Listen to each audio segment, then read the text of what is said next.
అందుకే అసెంబ్లీ ఎన్నికల్లో ఓడిపోయాం. తెలంగాణలో ఇప్పటివరకు జరిగిన గ్రాడ్యుయేట్ ఎన్నికలో తమ పార్టీ విజయం సాధించిందని, ఈ ఎన్నికలో గెలుస్తుందని BRS working president Kalvakuntla Taraka Ramarao ధీమా వ్యక్తం చేశారు.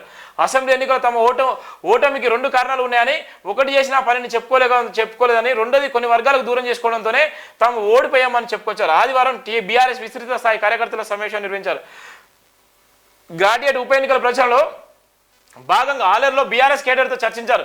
ఈ సందర్భంగా కేటీఆర్ మీడియాతో మాట్లాడుతూ గ్రాడ్యుయేట్ ఎన్నికల్లో ఓటు వేసే ముందు పార్టీతో పాటు అభ్యర్థి గుణగణాలను చూడాలని సూచించారు. ఈ ఎన్నికల్లో ఒకవైపు బిట్స్ పిల్లలలో చదువుకున్న అభ్యర్థి, మరో వైపు బ్లాక్ మెయిలర్, లాబింగ్, పైచాచికి ఆనందం పొందే అభ్యర్థి ఉన్నారని చెప్పారు. గ్రాడ్యుయేట్ ఎన్నికల అభ్యర్థులను చూసి ఆలోచించి ఓటు వేయాలని కోరారు. చూడు పాపం ఆయన ఇప్పుడు రియలైజ్ అవుతున్నాడు. ఎవరైనా తన తప్పును తాను తెలుసుకున్నంతకాలం నేనే దొర రాజు అని చెప్తారు. తన తప్పును తను తెలుసుకున్నప్పుడు అణిగిమణిగుంటాడు. ఇలా కేటీఆర్ కూడా రియలైజ్ అయ్యి ఇలా మా తప్పులు మేము చేసి తెలుసుకున్నాము, ఇప్పటికైనా పైచాచికి ఆనందం కోసం కాదు, మంచి వాళ్ళ కోసం అవకాశం ఇవ్వండి కూడా ఆయన ఈరోజు ప్రజలను వేడుకుంటున్నట్టు. చూడు ఎంత పైచాచిక ఆనందం. గతంలో ప్రభుత్వం అధికారున్నప్పుడు ఏ విధంగా చేసిండు, కనీసం ఎవరైనా పోవాలన్నా కూడా పోలేని పరిస్థితి. ఇలా ఉన్నటువంటి 6 ఫీట్ల ఎత్తుతోని కనీసం చూడలేని పరిస్థితిలో ఉన్నటువంటి నేపథ్యం.